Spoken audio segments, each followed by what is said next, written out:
by emotions and tears is unlikely. When red words speak, more checks ran than Nikes. You hear what forbear, we here to set the gods free, gods free.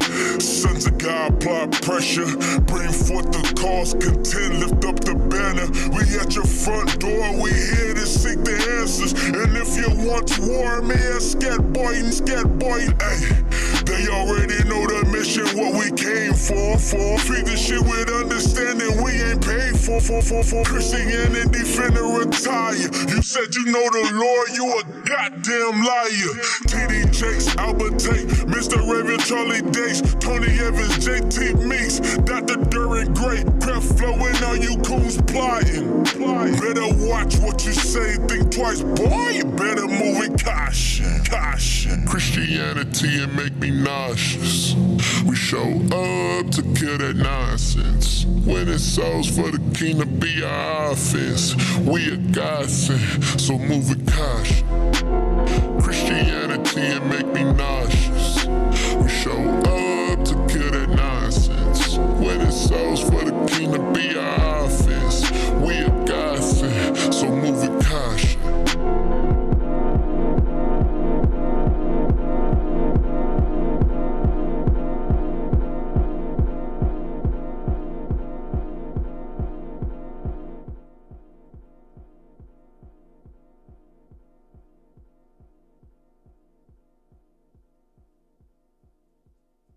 In the building like give me my throne. You want the smoke? Yeah. Let's go to war. Let's go to war. Yeah. Go give me my sword. Leave me alone, I'm in the zone. Walk in the building like give me my throne. Smoke then it come to the dome. Take over Texas and make it my home. Skirt, boom. Flying this ship that look just like cartoon. You want the smoke, we got armies on moves. The Lord get an order, we move to the tomb.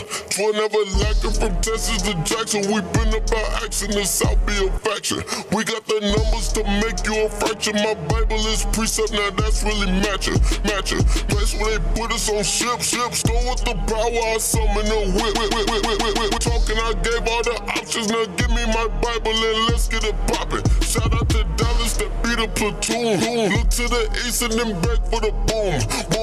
Fighting from 12 until noon. Run a big house and then find all the coons.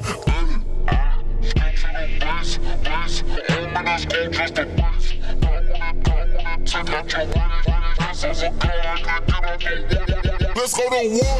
Let's go to war. Let's go to war. Let's go to war. Let's go to war. Bring me my sword. Let's go to war. Let's go to. Let's go to war. Let's go to war. Let's go to war. Let's go to war. Bring me my sword. Let's go to war. Let's go to war. Let's go to. Let's go to. Hallelujah. Thank God that it's Friday. On my way home on the highway. All damn week's been rocking. About to do a big with the posse. So we coming in real mighty. About to tune in with the Ikes. Giving all praise to my Padres. Hallelujah. Can't wait till it's sundown, boy. Yeah, book of our fathers, one of our arbors. Bitch, I'm not stalling, boy. Deacon on deck, yes, lobber, boy. Yeah, he black shine, no callers. Hammer time. Shut your black mouth. They don't want none of these problems. I'ma fix these knuckles faces. Yeah, we up next, great placement. Occasional flex on these haters. Shout out to Maker, making us able. Friday night raw, all shots, no chases. Deacon ASAP gon' blaze him. He don't be lying. You're gonna die. You get out of line. Thank God for his majors. Hallelujah. Check. Yo, we back.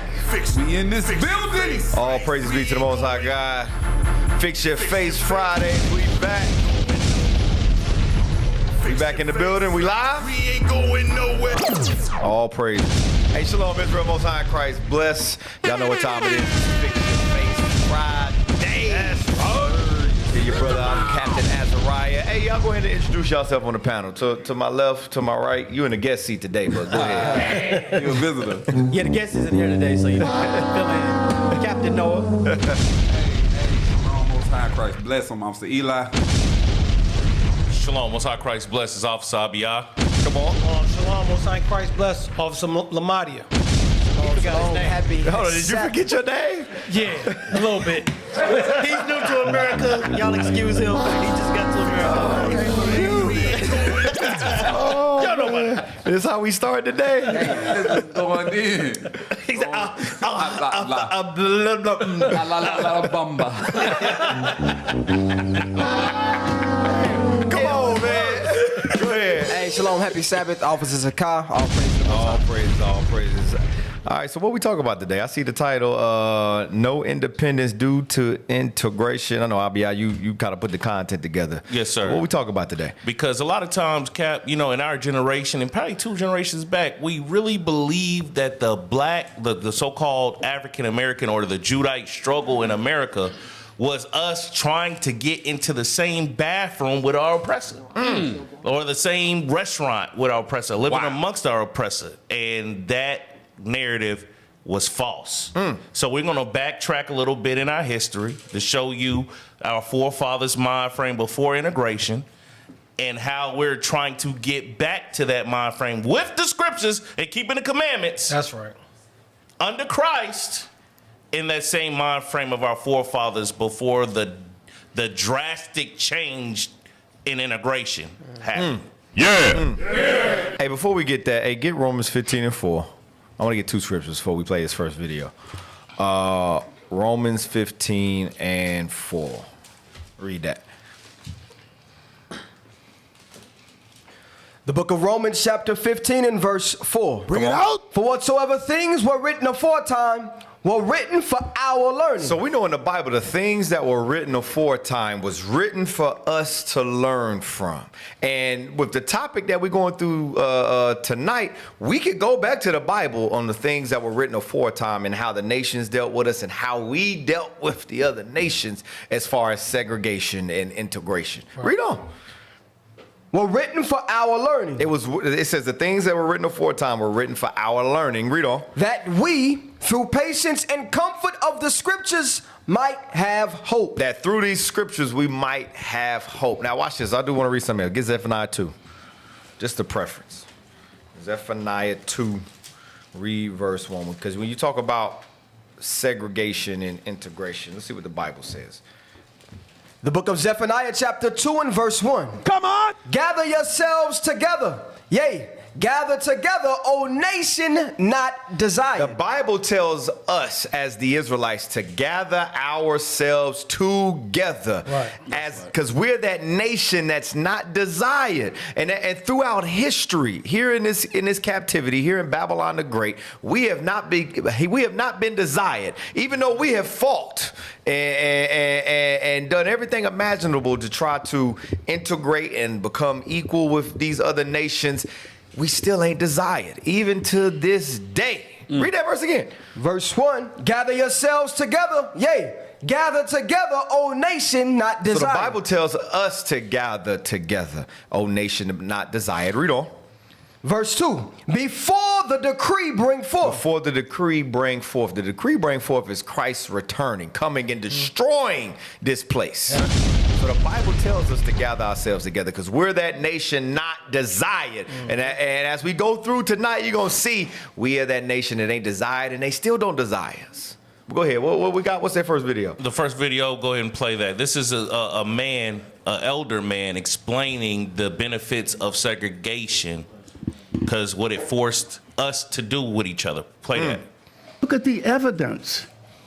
When we refused access to hotels, we built our own hotels. Damn. Financed by our own means. The Wallahaji in Atlanta, the Carver and Calvert Hotel in Florida, the St. Charles in Chicago, the St. Teresa in New York. I could go on and on. When we were denied access to colleges, we built our own. And in fact, our small business formation rate was higher than whites in the 20s, and that really determines any group's participation in the economy. It is not what government does for you or what white people do. In fact, I think those who continue to push this race agenda are Eurocentric. They assume that the destiny of blacks is determined by what white people do. That has never been the case. We closed the education gap in the South between 1920 and 19. Right. So yeah, he was going. This is a short clip. Give me the article, right, to show you that we banded together right out of slavery. Watch this. Read that for me, Zakai.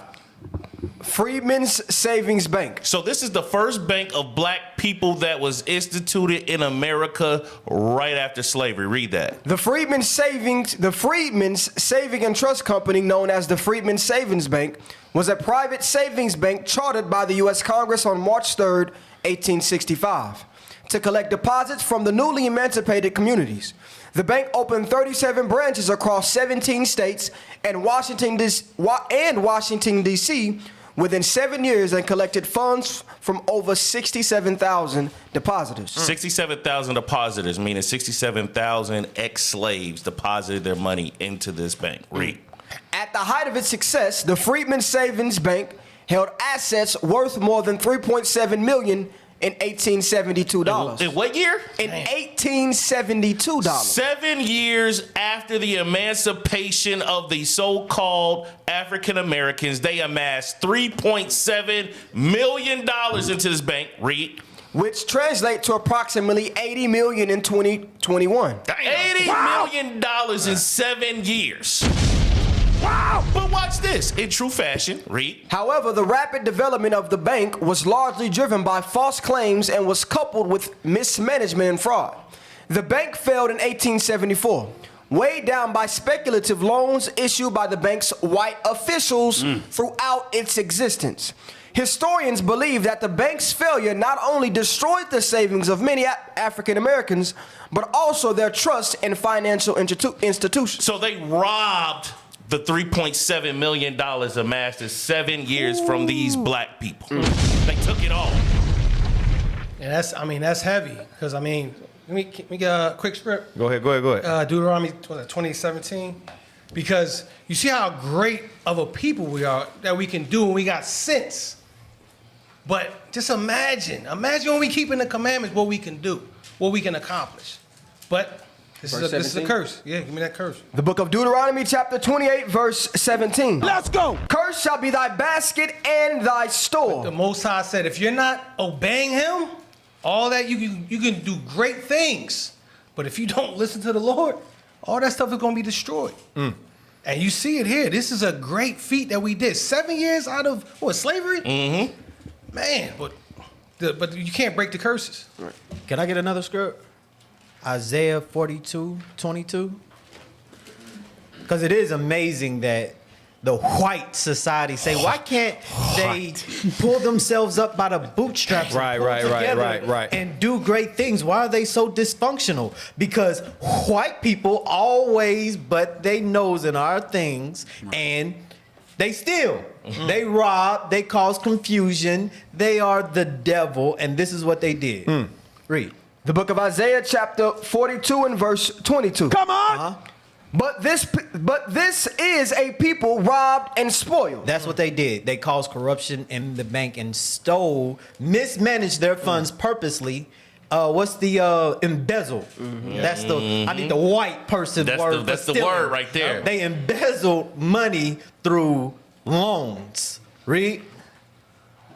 They are all of them snared in holes. They in bankruptcy, debt. Read. And they are hid in prison houses. They are for prey, and none delivereth. Nobody's helping us get back what we lost and get the people, charge the people who actually did it. Read. It says, and none delivereth, for a spoil, and none saith restore. They ain't gave us our $80 million back. Hey, cause go back to that. Read that bottom part where it says however rapidly growth, where it said why they took the money. Where was it at? However, they rapidly developed the second paragraph. Right. However, the rapid development of the bank was largely driven by false claims and was coupled with mismanagement and fraud. So it says, however, the rapid development of the bank was largely driven by false claims and was coupled by mismanagement and fraud. You know who deems the mismanagement and the fraud and the false claims. Esau. Continue reading. The bank, Don't say it. The bank failed in 1874, weighed down by speculative loans. It says weighed down by speculative loans issued by who? Issued by the bank's white officials throughout its existence. That's who was coming with the false claims and the mismanagement and fraud. Because understand this, they know and understand. Remember, what was his name? The FBI director. J. Edgar Hoover. He said the worst thing to America is what? Black unity. Negro unity. Yep. Because they understand once we come together as a people, It's over. all that needs to happen is the Bible to come into the play, and boom! Now their whole society is finished. That's what you see happening today. The Spirit of God is moving through the earth, raising up the Israelites, and we're coming back to unify as a nation. That's right. They were afraid of that back then too. That's why any aspects of anything with a Negro unity and us coming together, they tried to basically destroy it, just like they did during a time. Watch this. Get that in First Ezra 5. Hey, Cap, they didn't show this history in Sinners, did they? Nah. They just showed us sharecropping and trying to get a club. Right. And being criminals. First Ezra 5. Read verse. 72. Yep. Get that. Verse 72. Yep. The book of First Ezra, chapter 5.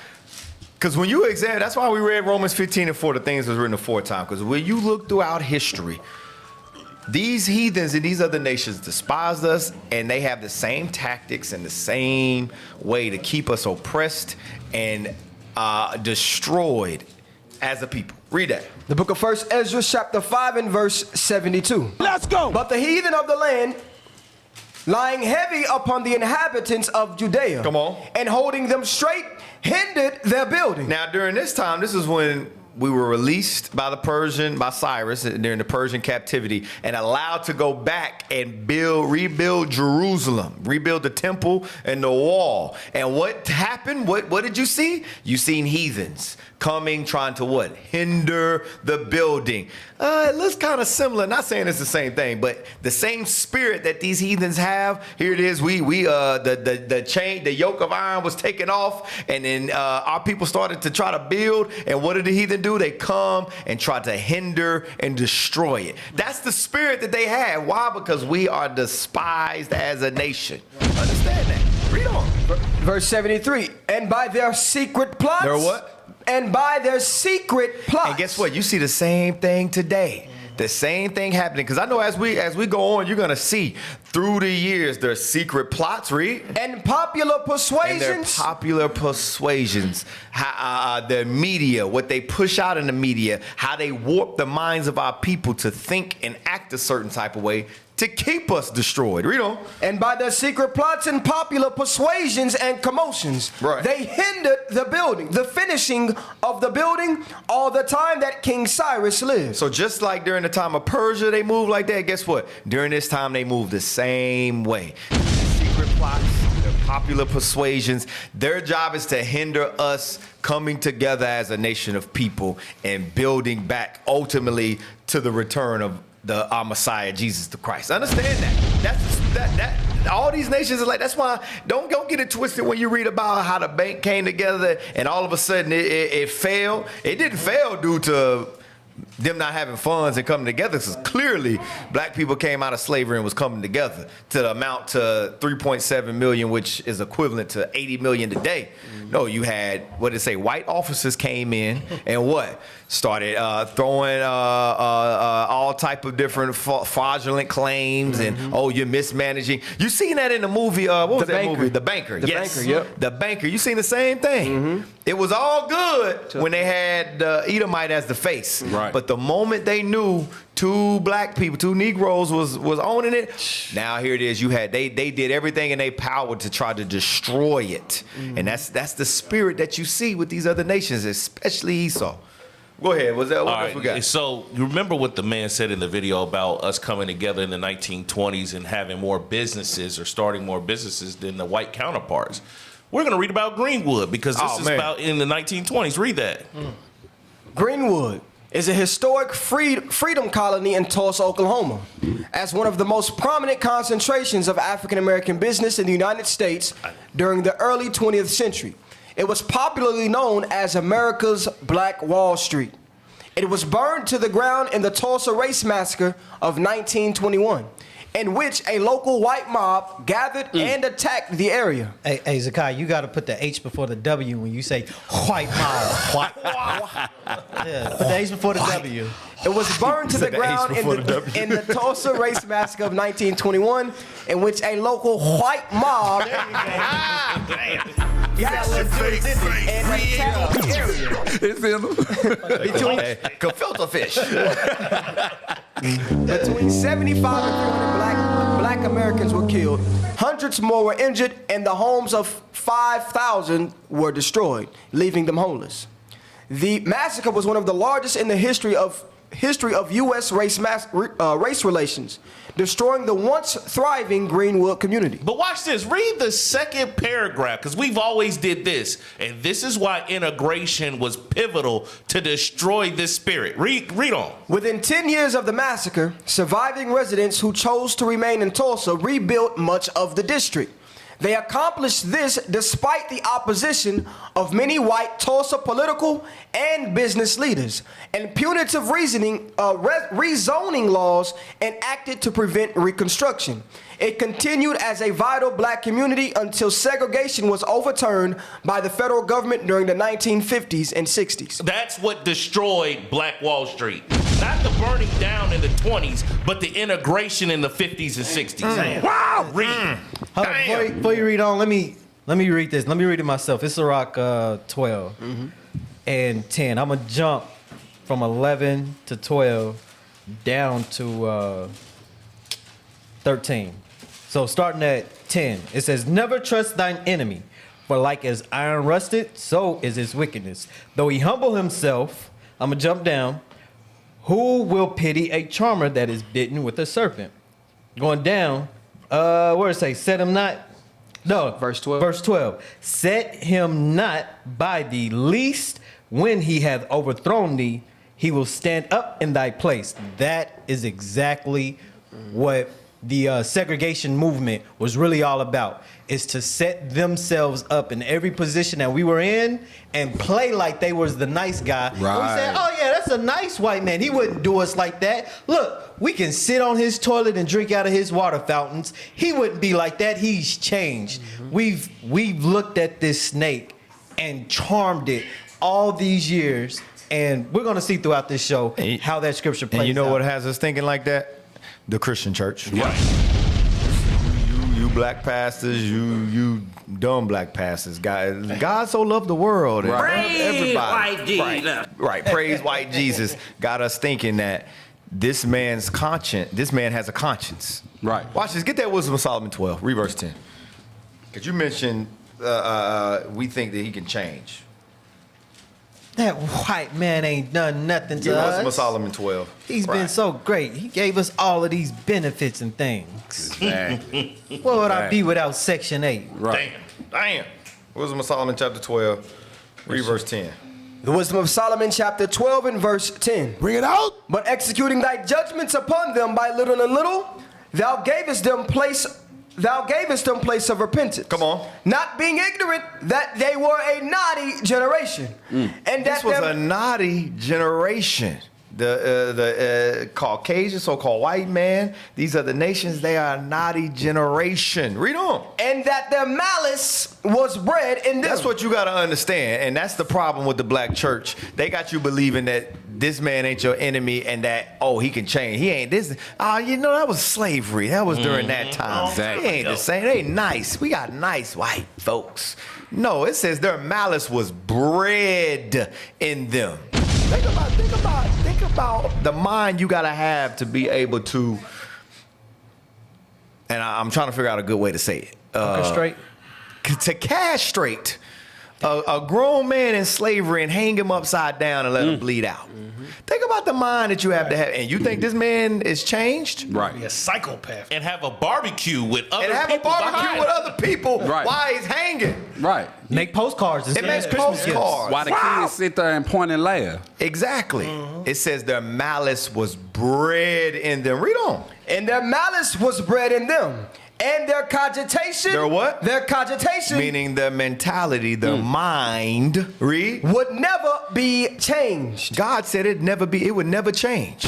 What has happened is, though, they have gotten crafty with how they destroy you, how they castrate you, how they lynch you and hang you still. It ain't physical no more. Now they play on the minds because they understand. They think deep. They going into the recesses to keep you destroyed. Right. You mind if I get the scripture? Oh. Hey, Cap, because like you said, this is a common attribute for them. Get Psalms 37 and verse 12. This is something they always do. That's their scheme. Like that's their whole motive to sit there and plot on the just. And the Bible told us that. Read what you got. The book of Psalm chapter 37 and verse 12. Come on. The wicked plotteth against the just. So he's always plotting against us. Like you think that's your friend. You think he cool because he gave you a little sense. No, he's plotting. Keep reading. The wicked plotteth against the just and gnasheth upon him with his teeth. Keep going. The Lord shall laugh at him. But just know, your time coming. Keep reading. For he seeth that his day is coming. It's coming. You ain't gonna keep on getting away with doing whatever you please to the chosen ones, to the very elect that rule that's running through the world right now. It ain't gonna happen like that. Hey, this how you know that they don't care, and this man's demented. He dropped a bomb on his own country, in a sense. Wow! Like, and you don't hear nothing about it. Nobody. I mean, they did a song about it. The Gap Band, you dropped the bomb on me. They did a song about it, but you don't hear nothing about it. You don't hear about it in history, in school, none of that. They dropped a whole bomb on a city. Damn. Damn. What else we got? What we got? Can we read that last sentence, Cap? Desegregation. Desegregation encouraged black citizens to live and shop elsewhere in the city, causing Greenwood to lose much of its original vitality. That's all I wanted. That was the atomic bomb that was dropped on the black community from West Coast to East Coast to the South and the North. And this is why we're fully dependent on the oppressor. Now, look at family back then during segregation. Play that real quick.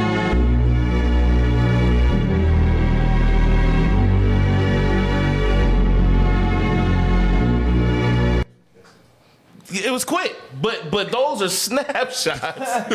You don't even see that no more. Hold on, play it again. We don't need a sound, but play it again. Play it slower. Play it. I'm gonna tell you to pause. Oh, go back. To the masculinity. Go back. Masculinity. Think about today. Look at that picture right there. When you see that right there, you don't think criminal. Nope. You don't think YN. thief, robber, baby daddy, baby father. But today, if you seen a group like that, they wouldn't look anything like that. True. Nah. They would not. Hoodies in 104 it'd be right, hoodies in 104 degrees, pants to their knees, The shiesty man. shiesty mask with tattoos all over. Dehydrated as ever. Right. About to pass out under them man. Now, play on. Pause. When you see this photo, Femininity. Damn. you see this, you don't think OnlyFans model, Right. Instagram model, Video vixen. You don't think that. When you see that, you think, oh, okay, that's probably somebody's mama, Right. or like Auntie. like she got her stuff together. She's a wholesome black woman. Modesty. All of them are modesty. All the way, and you would fix how you would talk. You would think that was a church going ma'am. woman, you know. Yeah. But now you can't tell the difference. You like, damn, hold on, when she go to the church? But now you see our people, our black women, is the complete opposite. Yep. Damn. Play on. Go ahead. Go back. Go back. Tradition. Damn. That's what I Black call man with the black woman. Outside of a house that they own together. With a dog. And he looked like he eat too. The dog. Yeah, that Not dog downstairs. healthy. That dog is healthy. The woman in a dress, no wig in sight. Hey, but the key word is tradition. Like that was common. Yeah. It was common for us to be fathers. You know what I'm saying? A husband. It was common for us to do these type of things. Man, all that's gone. She looked happy. Like sisters used to dream about that one day to get married, have their own house, have their own garden, have their kitchen. There was pride in that. Yes. Yes. Now they worry about how many baby fathers they can collect. Damn. No, that's fact, and it's also going around too how they hate black men now. I've been seeing a lot of podcasts and more podcasts about how they hate black men. Y'all know y'all might have seen the one thing that's trending about they choosing the bear. We went over it in one of our classes. They choosing the bear over the black man. I'm telling you, black women have been destroyed. Yep. Yes, they're saying that. Yes. They're saying they would rather be trapped in the woods With a bear. instead of a black man. Wow. Damn Hey, They say, listen, if you're in the woods, which one would you rather be in there, with a bear or a random black man? They say the bear. Oh my God. and you know what? And they be trying to justify it too. Well, the bear, I can just run away, if I stand real still. Good luck. Oh, crazy. You know what? I feel sorry for the bear. Right. I feel sorry for the bear. The bear go give us. Yeah, that's what's going to happen. You the problem. Let me help you take you out of your problem, because you the problem. Hey, because what's heavy about this and what you're saying, during segregation, we understood who the enemy was. We understood who the enemy wasn't. Meaning, because today we think the enemy is Tyrone and Pookie across the street, all people that look just like us. That's who we think the enemy is.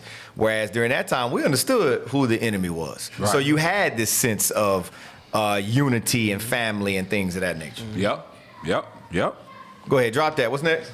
Okay, so what comes with all of what we just seen in this video, the family, the masculinity, the femininity, the tradition, protective parents, loving mothers, we produced men like this. Play this.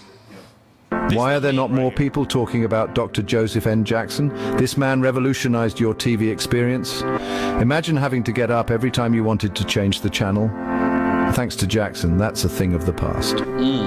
Born in 1937 as the fourth of 8 children, Jackson attended a public school until 7th grade. At 18, he joined the army, earned his GED, and then enrolled in radio and television repair school. His military service and education equipped him with the skills he needed to succeed.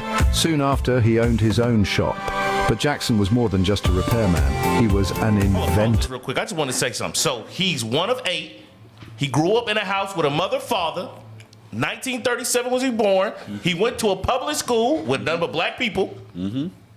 He went to the service, got out the service, started his own business. This is the mind frame of our forefathers back in this time. And now he's going to invent something. Play on.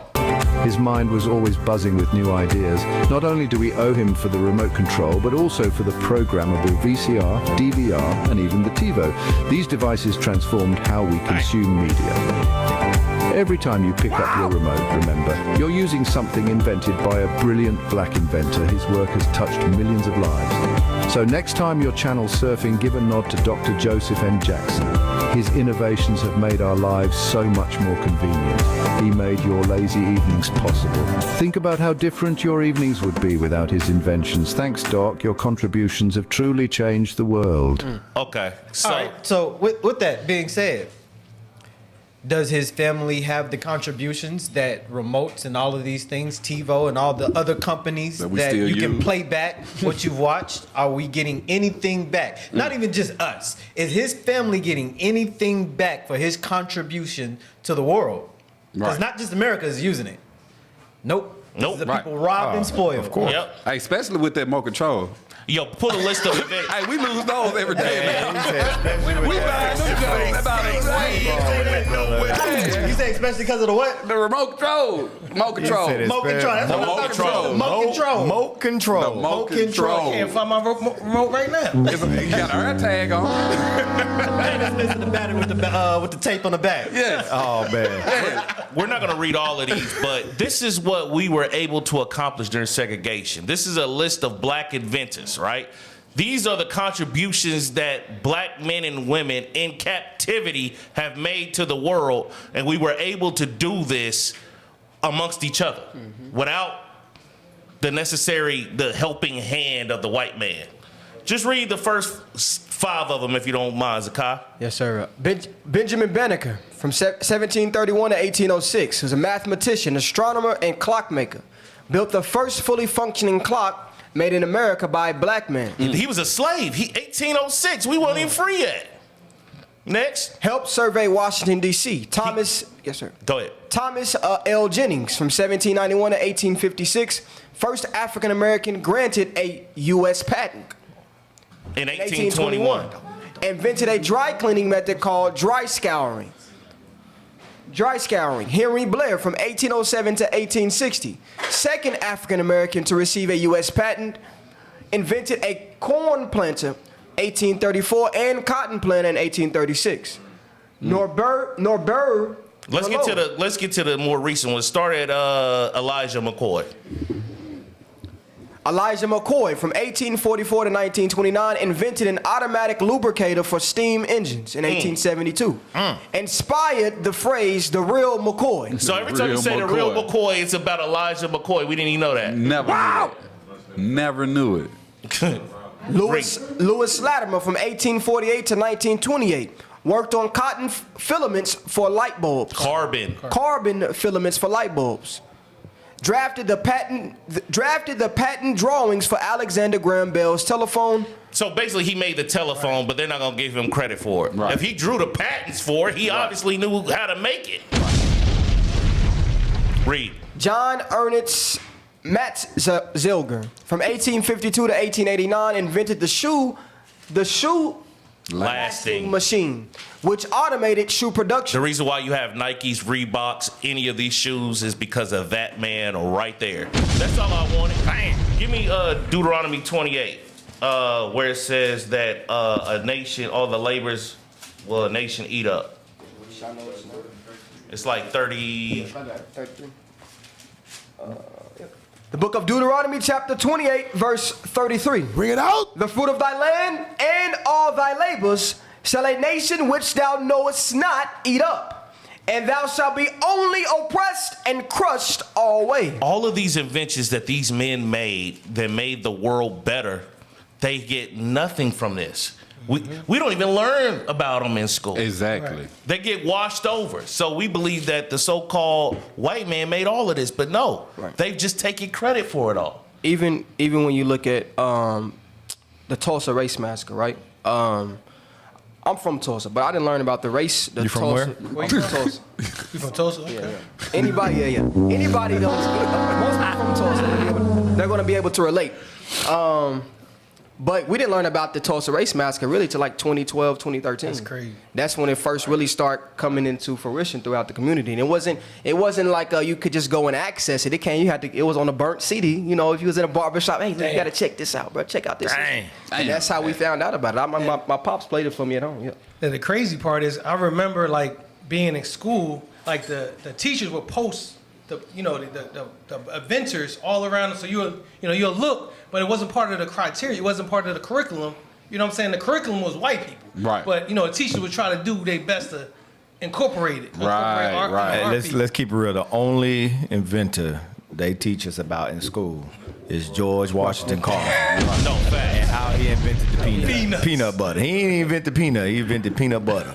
No fact. That's facts, guys. Everybody knows that. Right. And all black schools, all got a black school named after George Washington Carver. All right, we sure had us one. He ate the peanut butter. All right, skip this video. Can I get a scripture before we move on to that? Yeah. Bishop been bringing this out for weeks that Babylon took the greatest, the smartest. No, he said America took the greatest out. Babylon did the exact same thing. I can't find the one where it named like the artificers and all of those, but just a glimpse of what he did. 2 Kings.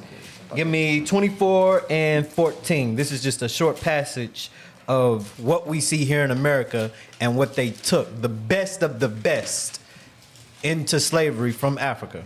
Read that, verse 14. The book of 2 Kings, chapter 24 and verse 14. Come on! And he carried away all Jerusalem and all the princes and all the mighty men of valor, even 10,000 captives and all the craftsmen and smiths. None remained, save the poorest sort of the people of the land. That's why we are the creators and inventors. We evolutionize what America is today because they have the best of the best of Jacob here in America. Go ahead. Wow! Abia. All right, play that next video because we think, oh, slavery was so long ago. The white people, Becky at work doesn't think like her grandmother. Okay, play that. My grandmother is 104 years old, still alive with us today. She was born 7 years after Harriet Tubman died. Damn. 7 years. Fresh. That mentality, listen to the connection I'm about to make to you. The people who were alive in that era and still in the era of my grandmother, who is still with us today, still have the mentality that black people should be enslaved, that black people shouldn't have the right to vote, that black people, in order to vote, should be reading how many damn jelly beans are inside of a jelly jar. That ideology never died. It just became covert. It was overt, meaning it was in our faces. People were being lynched. People were being attacked. 1965, Civil Rights Act was passed. It just moved everything from in front of your face to behind closed doors. So, and they have kids, and those kids have kids. Right. And those kids are part of Gen X, millennials, and Gen Z.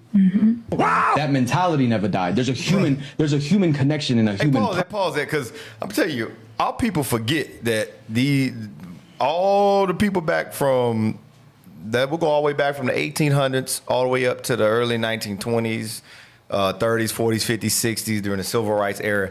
These people had kids, and their kids had kids. Right. What do you think they taught them in the household? What do you think they taught? Like, look at our community, right? We have kids. Kids have kids, and we teach our kids based off what we do and what we learn and how we act. And you don't think that they do the same thing? Right. Yep. Come on, I tell you, our people are confused. Our people are destroyed for a lack of knowledge. So that's heavy. What he's saying, that they have kids and the kids have kids, and they teach their kids to think and act the same way. That's why our people be so surprised and so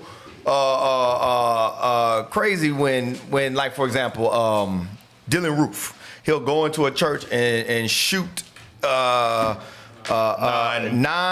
black church members inside the church, and then the police will stop and by Burger King and give them something to eat on the way to the jailhouse. Hey, Or go ahead. No, you good. Or Hulk Hogan. A lot of Negroes, They was crying. I saw some other post and he said, my childhood hero died today. My childhood hero? Damn. My whole Hey, hold on. childhood Which one of y'all cried when Hulk Hogan died? I ain't shed a tear. But look, Hulk Hogan was racist. Yes, he hated black He was racist, and he said exactly what the video said. He said his remarks when he made the racist comments in 2015. He was like, I was reading through the article, and he said, "Hey man, what can I say? I'm just a product of my environment." You know what I'm saying? Look, he like Cap was saying, these are the things that are taught in youth, the same way that our parents teach us, hey, you better watch out for the white man. He ain't got your best interest in heart. Look, that's what they teaching their kids. You know Exactly. what I'm saying? So, look, and you see it every day. Like you said, when we prepare our kids, when you're driving, hey, you get pulled over, you know, you calm down, you put your hands on the steering wheel, you make sure it's lit up in the car so you can see. But soon Bob get pulled over, he jump out the car and tell the police, why in the H did you pull me over for speeding? You know what I'm saying? So that lets you know that they're getting a different teaching at the house than we are. We're teaching our kids, look, be safe. They don't have your best interests at heart. You know what I'm saying? Do what they ask you to do so you can make it home. Meanwhile, hey, you can do whatever you want to do. Hey, also, he made another point of how during then it was in your face. And then nothing changed. It just went behind closed doors. Hey, get that in Psalm 64. Verse 2. Read verse 2. Yep. Read that. Because, nothing has changed. We are still that nation that ain't desired, like we read in Zephaniah 2:1. And the only thing is now, they've done a good job of masking it and hiding it and making you believe that they have your best interest and they love you and that y'all are equal and things of that. John 3:16. John 3:16, right? Right. Read that. That's Book the of Band-Aid. Psalm chapter 64 and verse 2. Bring it out. Hide me from the secret counsel of the wicked, Read on. from the insurrection of the workers of It iniquity. says, hide me from the secret counsel of the wicked. They used to do it out in the open. Now, guess what? They do it in secret. And they counsel on how to what? Keep you destroyed. Hey, pull that up. There you go. Read it. Yep. Because I remember the issue was because his daughter wanted to mess with Brooke black Hogan. wanted to mess Right. with black people. Yep. Read that. He said, I'd rather it if she was going to F some nigga, I'd rather have her marry an 8-foot tall nigga worth $100 million, like a basketball player. God, think about that. Why? So that she could take his money and bring it back to the family. Yep. 'Cause Wow. that's what all of them do. But read on. I guess we're all a little racist, effing nigga. He said, I guess we're all a little racist. That's wild. Hey, you're right, because this was black folks when he died. That's what I'm telling you. This was black folks when he died, and he hated you. And guess what? He taught his children to hate you. Mm-hmm. And guess what? He ain't the only one. You see it time and time again. Read that verse again. The book of Psalm chapter 64 and verse 2. Hide me from the secret counsel of the wicked. Come on. From the insurrection of the workers of iniquity. Come on. Who whet their tongue like a sword and bend their bows to shoot their arrows. It says, and bend their bows to shoot their arrows. Read. Even bitter words. Even bitter words. That's his policy. Everything he puts in place to keep you destroyed. Read on. That they may shoot in secret at the That perfect. they may shoot in secret at the perfect. We're the perfect. Right. They shoot at us in secret. And that's what he was saying in the video. Yeah, it went from in your face to behind closed doors. Right. So now they shoot in secret at the perfect. Think about it. Civil rights, all these different things. Because from that, they brought in what? Planned Parenthood. They brought in the projects, which is a behavioral Feminist scene. movement. They brought in the feminist movement, welfare, all these different things. They shoot at secret at the perfect. Read on. They shoot in secret at the perfect. Read. Verse 5. No. Oh, Finish suddenly do they shoot at him and fear not. and they don't fear. They don't fear not. Why? Because in their minds, they believe they're God. And they believe they have the power to do it, which they do right now for a time. Read on. They encourage themselves in an evil They manner. encourage themselves in an evil matter. Understand that. They sit down. That's the think tanks and all they different councils that they have. They encourage themselves in an evil matter. And what's the evil matter? To keep blacks and Hispanics destroyed. Read on. They commune of laying snares privily. And they lay snares privily. Think about it. Welfare is a snare. Section 8 is a snare to what? To disrupt the black family. Guess what? Integration was a snare. Yep. That was set out to make you, give you the false illusion and belief that you could be equal with them and that you could amount to something. When, as you're bringing out, all it did was put us further and further. It was to our detriment. Because here it is, before that, we had what? Banks? Yeah, Black Wall Street, all this. Now, since integration, look at us. We want to be, all the thing we want to do, we want to be as a rapper, ball player, or shake our behind on Instagram. Read on. Verse 5. They encourage themselves in an evil matter. They commune of laying snares privily. They say, who shall see them? And they believe they destroyed us so much, they say, who's going to see me? Right. Ain't nobody see me. It's secret. I'm behind closed doors now. They ain't going to know what's going on. They ain't going to know what's going on at all. Read on. They search out iniquities. They accomplish a diligent search. And that's what our people don't understand. This demon, this white man, he searches out iniquities. Yeah. He searches out how to keep you in sin. That's why I look at our media, look at our entertainment, look at our environment. Everything involving blacks and Hispanics is what? To push them into sin. This demon searches out iniquities. Read on. They search out iniquities. They accomplish a diligent search. Come on. Both the inward thought of every one of them and the heart is deep. The inward thought of every one of them and their mind is deep. They think long term. They put stuff into place for the long term effects. They know if we do this now, in 10 to 15 years, this is how they're going to be. Right. All right, put that into place. Damn. I understand. But what has happened is the black church has not taught our people this. The black church has taught us we ain't got no enemies. The only enemy we got is the spiritual demon Satan. Satan, that's your only enemy. And he looked and according to Christianity, he looked like you. Hulk Hogan. Was that it on that? Yeah, that was it on verse 7. No, read verse 7. 8, verse 7, yeah. But God shall shoot at them with an arrow. But guess what? God's going to shoot at this demon with an arrow, with a bomb, a nuclear bomb, and destroy this place. Suddenly shall they be wounded. And guess what? They got their time is coming. But go ahead. What we got next? Let me get a couple scriptures real quick before we go into this. Let me get John 14:15. Because Jesus the Christ says something heavy to us now, right? Because, again, I was born in 1989.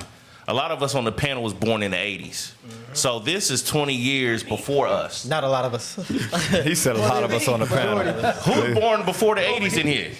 No, after. Oh, yeah. Oh, yeah, he's Z. He's Gen Z. You Gen Z. I'm not Gen Z. Look, he like, don't Most of us in here is millennials. So all of this happened prior to us. I'll say it like this. I'm a millennial. But it's due to the Holy Spirit that we can even pick up on this stuff now, because remember, when we was in the world, we was indoctrinated like, the best thing that could have ever happened to us was integration. That's what our parents pushed. That's what school pushed. That's what we believe. Right. Yeah. Well, so read that. If it ain't white, it ain't right. That's what we was taught. Yeah, that's what we was taught. We believed it too. Read that, 15 and 16. And then I want you to drop down to 26. The book of John, chapter 15, verse 16. 14 and 15. 14, verse 15. Bring it out. If you love me, keep my commandments. And the men of the Lord kept the commandments that is found in this book. Read. Verse 16. And I will pray the Father, and he shall give you another comforter, that he may abide with you forever. And that comfort is the Holy Spirit. Now, what the Holy Spirit will do? This is how you know Christianity don't have it. 26. Verse 26. But the comforter, which is the Holy Ghost, whom the Father will send in my name, he shall teach you all things, and bring all things to your remembrance, whatsoever I have said unto you. So that's why we can read this book and we look back at our forefathers in these scriptures as seeing the mentality and how they carried themselves, right? Oh, wait, they were doing for themselves? They wanted to do their own thing? Oh, okay. They had opposition like Edom, Moab, Amalek, Elam that was trying to destroy them in every turn. Right. Now we can see with the spiritual eyes, they're still doing that today. Right. Now we can go back with the documentation of the TV and see the record of our forefathers before us. The ones that was trying to do the right thing without the laws of God, and the ones that literally got sold to the serpent. And we can see it with spiritual eyes through the lens of the scriptures, which way we should go in this day. Right. And we know, go back to desegregation with the laws of God. Right. Zephaniah 2:1 is the way to go. So we're going to play some of our forefathers. Did they have the Holy Ghost? No. But some of them spoke with sense, some didn't. We're showing you the contrast between the ones that was on the segregation side and the ones that was about integration. Skip this video and give me the next Muhammad Ali one. No. Why you skip that one? Because he's going to say the exact same thing in this video. Play that. What's wrong with me wanting to be with my kind? When you say integration, it comes on the intermarriage too. And this goes back to Psalm 74 where it says they shoot at the perfect in secret. They search out iniquities. Because think about it, during this time, you had a lot of athletes. They wasn't getting paid the money that they get paid today. True. Right. I think that's by design. Dang. No, absolutely. Because no, not that they couldn't. Oh no. Don't get it twisted. Not that they couldn't, but they had a voice, and all because many of these entertainers during that time, they spoke on, like you had him, Bill Russell, Jim Brown. You had many people that went up and said, no, I gotta speak on it. Right. And then all of a sudden, what happened? They started paying them basketball players, them rappers, them entertainers, millions and millions of dollars. Hey, you know what, you're right, Ken. Wow! And now all of a sudden the tune has changed. You don't see this no more. Right. You don't see them stepping up and saying something. Every now and then you'll see somebody make a statement about something, but then what do? They threaten their money. Endorsements Remember, go. you seen that with Deshaun Jackson. You seen that with Nick Cannon. You seen that with Kanye. You seen with Kyrie. The moment they try, they rip all that money from them. Because think about it, during this time, they wasn't making money like that. Right. They were making money, but not like they are today. So, okay, you take his money, That's whatever. why it didn't matter. Yep. I'm telling you, it's by design. It's by design they pay these athletes so much money because they know they got a big platform and a big mouth in a sense to where they can reach a lot of people. Okay, now we can't do what we did back in the 50s and 60s. We got to pay them to keep them quiet. Right. You're right, Cap, because they are being paid for their type of influence on the masses. Yeah. If our so-called entertaining leaders think this way, they'll be able to sway everybody else. Hey, we selling FUBU. Niggas like, yeah, FUBU. We want to wear FUBU. Yeah. If they go, hey, we doing a new dance. Negroes going to say, hey, it's a new dance. They just paying for influence. Right. And that's how you know our people don't see it, because look at the other nations. Who is set up as their leaders, their influencers? Who? It ain't Toby Keith. Politicians. Right, it ain't Toby Keith. It's It ain't Garth politicians. Brooks. It ain't Abid that's singing and dancing and in the movie. What's the little Indian movies that they be having? Bollywood. It ain't Bollywood. Right. It wasn't Ozzy Osbourne. It ain't none of that. Right. That they ain't their quote unquote leaders and the ones that speak. But in the Black and Hispanic community, for some reason, the entertainers have been positioned and propped up as our leaders and our the ones that influence our community. That is by design. That goes back to what we read in Psalm 64. They search out iniquities. They search out ways to keep us in sin. WASH when a yellow-haired white woman that is a reporter can tell you to shut up and dribble. Right. Facts. Exactly. So, Go ahead. Yes, sir. So what you were saying, Cap, with the increase in pay, like you said, in this time, athletes, in this space, as far as being political activists, having their voice, it was new. You know what I'm saying? But like you said, time went on. Esau searched out the iniquity of the Negro. Like, okay, we give them some money. They speak a lot, right? And so now they giving them that money. But like you was explaining, they have contracts and they got clauses. They say, okay, you speak up, you say something. Hey, look, you remember what this part of the contract said. Give me Wisdom of Solomon 2. Watch this. Wisdom of Solomon chapter 2, start at verse 10. If somebody don't mind reading for me. Wisdom of Solomon 2, verse 10. You felt urged to read? He said he gonna read for you. That's what he did. All right, I'll read it. Wisdom of Solomon chapter 2, verse 10. Because I'm reading out. Wisdom of Solomon chapter 2 and verse 10. Come on. Let us oppress the poor righteous man. He says, let us oppress the poor righteous man. That's through his policies, his practices, his laws, right? Read. Let us not spare the widow, nor reverence the ancient gray hairs of the age. Watch this, verse 11. Let our strength be the law. Our strength, read. Let our strength be the law of justice. For that which is feeble is found to be nothing worth. Right, so like aforetime, right? They realize, okay, Esau realized he messes up. He goes back, he sees it, he searches out the iniquity, he puts certain things in place, and now he says, all right, now it's in place, now it's in law. That's what he did. He says, let our strength be the law of justice. They put laws in place, things in place to prevent our success. Whether like aforetime when Jim Crow, then they created the new Jim Crow. Right? Well, it was a school to prison pipeline, all that. But yeah, same thing. They strength is in the law of justice. And you didn't want verse 12? Verse 12, go ahead. Therefore, let us lie in wait for the righteous, because he is not for our turn. It says, therefore, let us lie in wait for the righteous, read. And he is clean, contrary to our doing. Right. They have exactly those snares privily. All of those things are them laying in wait for the righteous, right? Land back right off of that, because just like during the civil rights time, you had people coming up, you had athletes speaking against the oppression, all of that stuff. But they said, let's figure. They try to figure out a little trap for us. Go to give me Ecclesiastes 7 and 7, because they seen all these men, all these black men standing up and brown men standing up against oppression. And they had that think tank on how can we get these guys to rile down? How can we get them to calm down? Read that. Ecclesiastes chapter 7 and verse 7. Come on. Surely oppression maketh a wise man mad. So we seen the oppression. We knew exactly who the enemy was. Right? Come on. And a gift destroyeth the heart. They gave that gift. They said, let's pay him a little bit more money. Let's pay him a little hush Right, money. so now guess what? You move out of your community, you living in these big mansions and white suburbia and things of that nature. So you disconnected from the oppression that your people going through. And then they control what foundations that you are able to contribute to. So you can't just say, yeah, I want to pour that money back into my neighborhood. They say, no, that's not in agreement. Like that's not in the contract. That's not part of your influence. Right. I want to send it here. Well, no, you can't do that. We got, you want to send some money somewhere? We got a place to send the money. And send it right back to that. Send it to the Red Cross. Yeah, send it to the Red Cross. And while they robbed it. Right. Was that it on this? Feed a child. No, I mean, we didn't. Oh, go ahead. Play that video.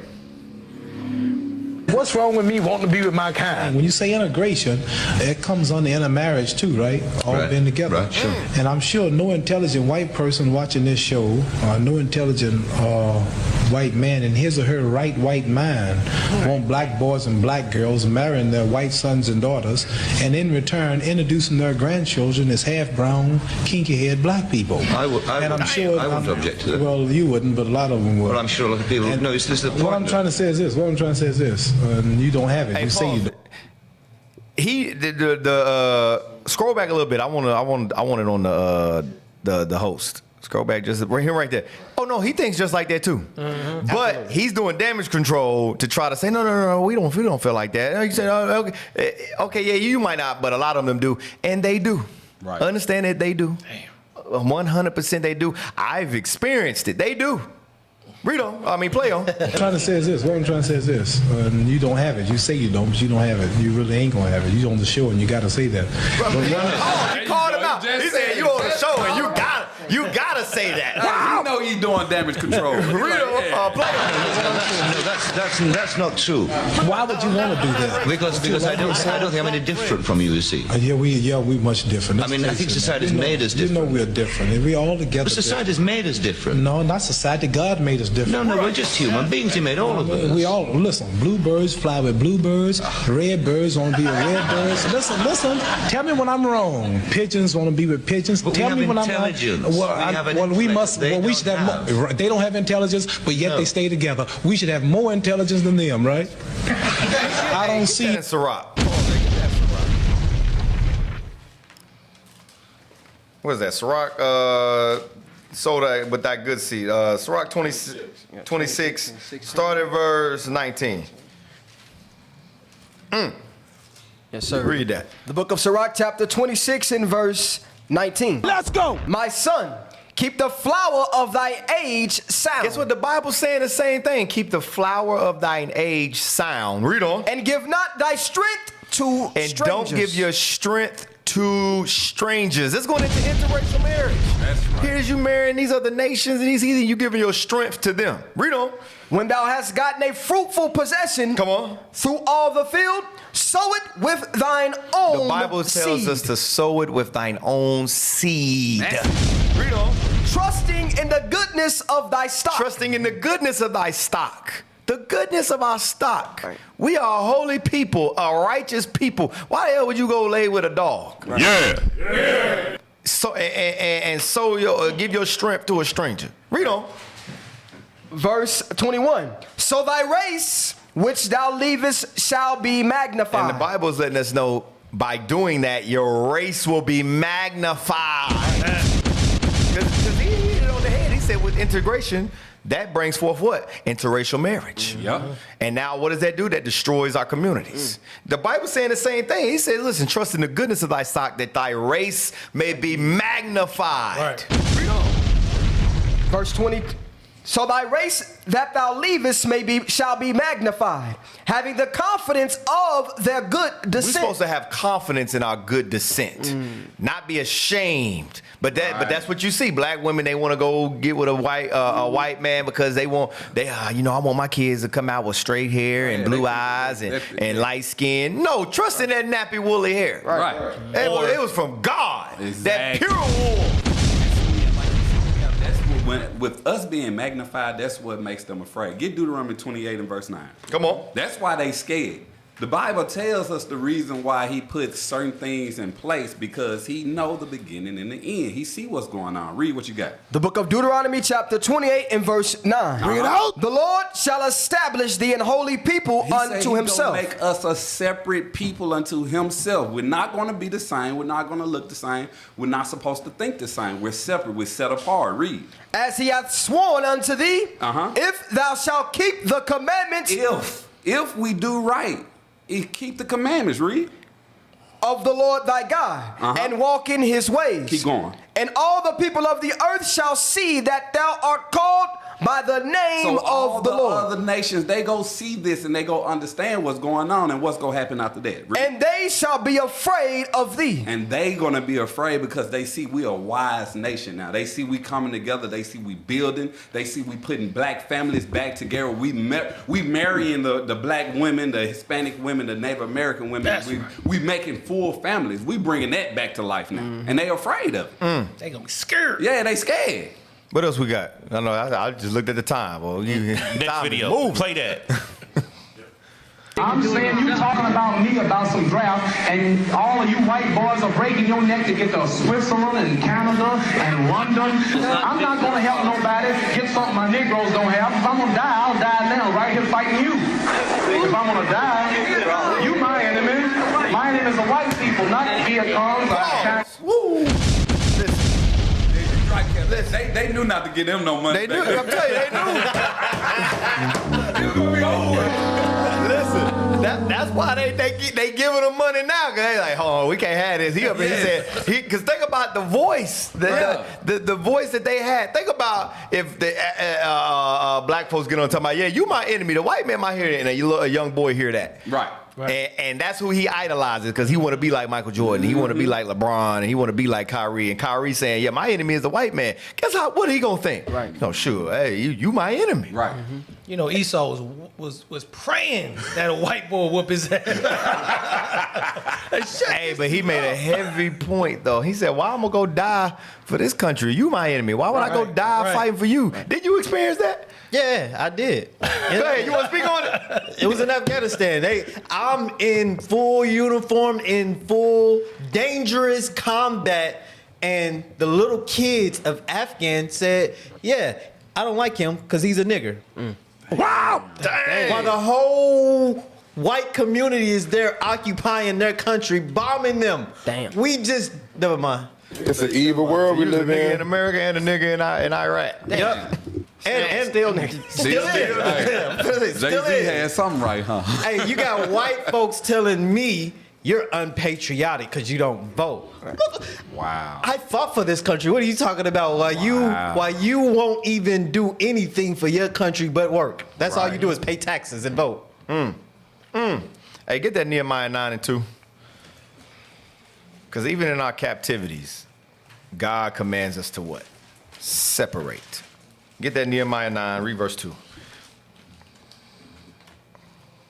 The book of Nehemiah, chapter 9 and verse 2. Come on! And the seed of Israel separated themselves from all strangers. It says the seed of Israel separated themselves from all strangers. Read. And stood and confessed their sins. And confessed their sins. Read. And the iniquities of their fathers. Read. And they stood up in their place and read in the book of the law of the Lord. And that's what you see today. Yep. We are separating from these strangers. We understand that we have to come together and as a nation and build our nation, and it ain't gonna be with these other nations. Because think about it, everything that's set in place with them, their policies, is a direct attack at the black unity, us coming together as a nation. That's why the Bible commands us. We got to come together. Separate from these strangers. Stop sleeping with them and making them your wives. Things of that nature. And come together and trust in the goodness of your own stock. That's what the Bible commands us to do. And the they say don't do that, though. We be out of count, they be like, nah, the Bible don't say separate. The Bible don't say separate. Hold on. That's what I was finna. The Bible don't say separate. That's what I was finna say. Hey, get that in Corinthians, because Right. I can hear the black Christian now. You might be thinking, oh yeah, that was in the Old Testament Right. when Christ Bring it came. out, Cal. He said, "God so loved the world." Get that in Corinthians, 1 Corinthians 6. Touch not the unclean. 17. We be really having to fight our people just to say, yes, you gotta leave white people alone. 2 But why? Yeah, Because 7, God said 6 so. and 17. But why? Read that, verse 17. Somebody got it. Go ahead. If you got it. Yeah, I got it. But 2 Corinthians 6, Go ahead 17. if you got it. Still getting there. Go ahead if you got it. Nah, you scored Eli last night. You 2 said you Corinthians chapter 6, verse 17. Let's go. Wherefore, come out from among them, It says, "Come out from among them, among right. them." Read. and be ye separate. Wait a minute. We read that we separated from the strangers in the book of Nehemiah. You're still reading here in Corinthians where he's saying, separate, come out from among them and be ye separate. Read. Saith the Lord. Saith the Lord. And touch not the unclean thing. Guess what? Contrary to what your pastors taught you, Becky, she unclean. Bob, he's unclean. little bit. Them heathens, they unclean. It says, touch not the unclean thing. Read. Touch not the unclean. Come on. Lost my Come on.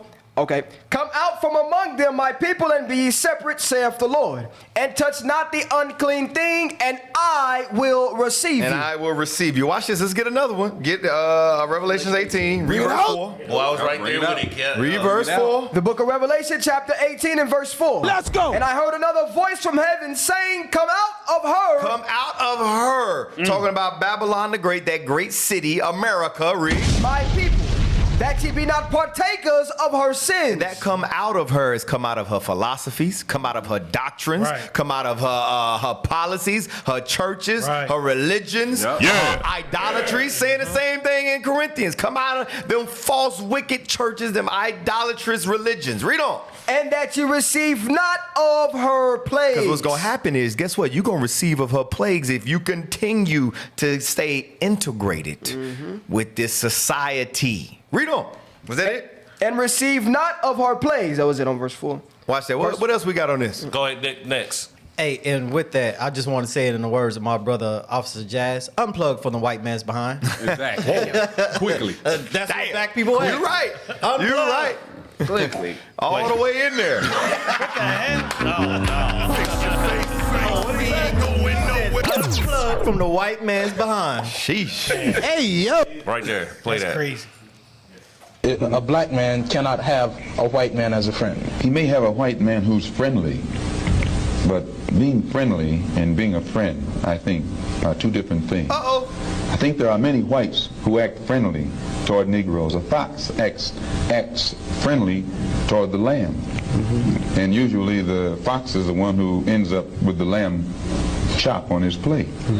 The wolf doesn't act friendly, and therefore the wolf has more difficulty in getting the lamb chop in his plate. I'd like to point out that Pause. Esau cut.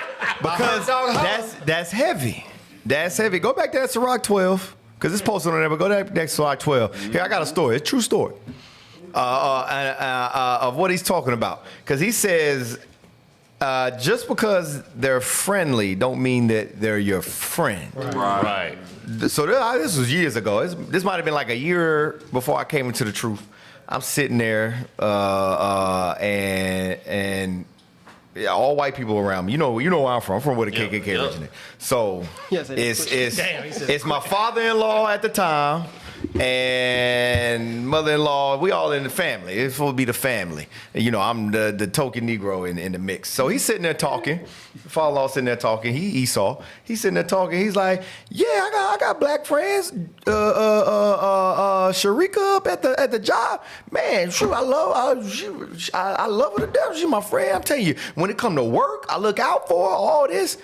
But I ain't going nowhere outside of work with her. It stays at work. You ain't gonna see me at the bar going with her. Nah, I just can't do that. No. But yeah, I can tolerate them at the job. I can be friends with them at the job. But outside of that, I don't want to see her. I don't want to be around them. That's exactly how he's talking. I don't want to be around him. I don't want to be nowhere near him. I don't want to just leave me alone. And I'm sitting there looking, and they sitting there looking at me, and I'm looking at him like, did he just say this? He's talking to me. What the hell? He said it just, but that goes to what Malcolm X was explaining. Just because they're friendly does not mean they're your friend. Because you'll be at your job or you'll be at certain places, and Esau will be friendly to you, and now you'll have this misconception that, okay, yeah, he likes me, he's your friend. No, he's just being friendly. But deep down in his mind, he hates your guts. There's good white And that's what I seen that firsthand. He was like, yeah, we friends. I look out for her at the job. You know what I'm saying? I like being around the job, but I ain't going nowhere. I'm finna invite her over. And I'm not finna invite her over to a family picnic or, an outing, nothing like that. Chew, dog.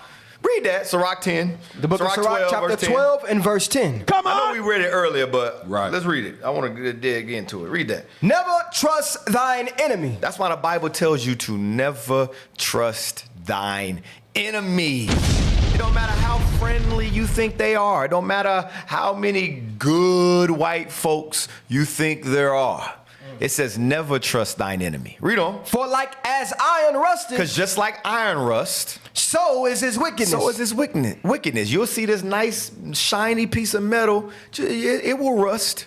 The same thing with your enemy. His wickedness is there. Yeah, he might look friendly and things of that nature, but just know that evil is there. That rust is there. Read on. Though he humble himself. Though he show himself friendly. That's what it's saying, though he humble himself. Though he show himself friendly, read. And go crouching. And he go crouching. Read. Yet take good heed and beware of him. You better beware of him. And that's what our people do not understand. That's why you'll have somebody like Dylan Roof walk right into his church and gun down 9 black people. Why? Because he looked friendly. You thought he was your friend. Right. And the Christian church got you believing that this man ain't your enemy. Read on. And beware of him, and thou shalt be unto him as if thou hast wiped a looking glass. He should be unto you as you wipe a looking glass. Meaning what? You got a mirror, it get foggy. When you wipe it, yep, that wicked demon's still there.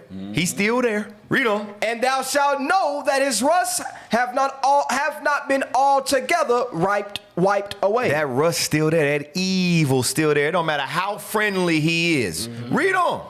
Verse 12. Set him not by thee, lest when he hath overthrown thee. This is why the Bible says, set him not by thee. And this is going straight into what we're talking about with the segregation. Segregation destroyed us as a nation of people, further destroyed us. We know leaving the commandments of God was the foundation of why we as a nation of people are going through what we were going through. Right. But in this captivity, when we were separating, like the Bible says for us, things went somewhat right amongst us as a nation of people. But as soon as we wanted to be and they could sit on, drink from their fountains and eat from their restaurants and sit on their toilets, things started to go downhill because the Bible tells you, set him not by thee. Least he what? Set him not by thee, lest when he hath overthrown thee, he stand up in thy place. Read. Neither let him sit at thy right hand, lest he seek to take thy seat.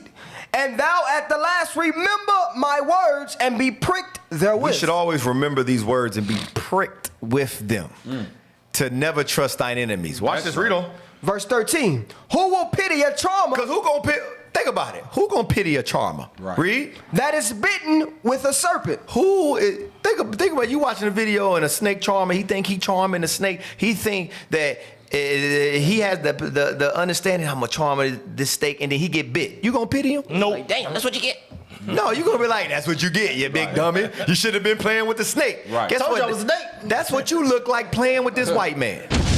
That's what you look like thinking this damn demon, this all oppressor is your friend. That's what you look like, the same snake charmer. Just like you see somebody playing with a lion and he get bit. You be like, yeah, you dummy, you should have been playing with the lion. Guess what? That's what you look like playing with this Edomite. Read on. Or any such as come nigh wild beasts. Are you gonna pity anybody to come nigh a wild beast and he get tore up? No. Playing with That's the same way we got to think. Right. His name playing is with a stingray. He stung you, didn't he? Right. We laughed at stingray. We laughed at Crocodile Dundee, but the man with the white woman and she take everything he got Or Jonathan Majors running down the street because the white woman hit him and he lose everything. Right. It's the same thing. Read on. Don't he got a new one?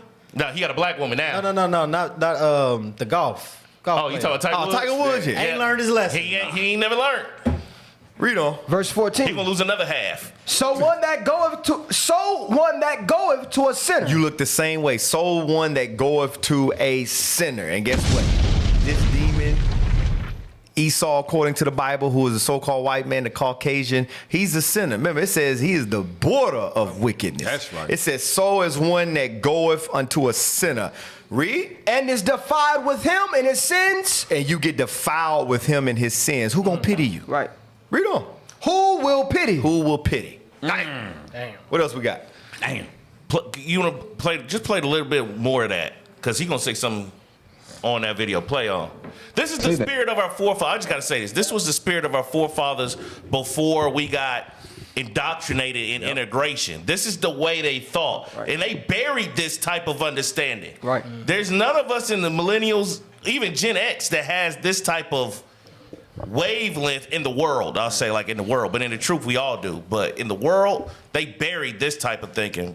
Play that. Because it is usually if you study the structure of the Negro community, economically, politically, civically, psychologically, and otherwise, it's controlled by the white liberal, The white liberal who usually is the, poses as the prince. The white liberal is the Democrat. Lyndon B. Johnson said, well, I'm going to have these niggas voting Democrat for the next 200 years. He's the one that put welfare in your community. Planned Parenthood. Section 8, Planned Parenthood. Yep. So he's on point. Play on. It's controlled by the white liberal, who usually poses as the friend of the Negro, who actually differs from the white conservative in the same way. And that's to this day. That's how they move. Think about with the election. Look at when you look at Kamala Harris, her campaign. What was she doing? Everything she went. She had Beyonce there. She had Megan Thee Stallion. It was all club and shaking your behind and twerking. She never talked about what she gonna do for the black community. It was just entertainment because that's what black people like. She did say what she was gonna do for the black community. Oh, she said nothing. Nothing. Oh yeah. She ain't doing she's nothing. flat out said, I ain't doing nothing. You're right. Nothing. You're right.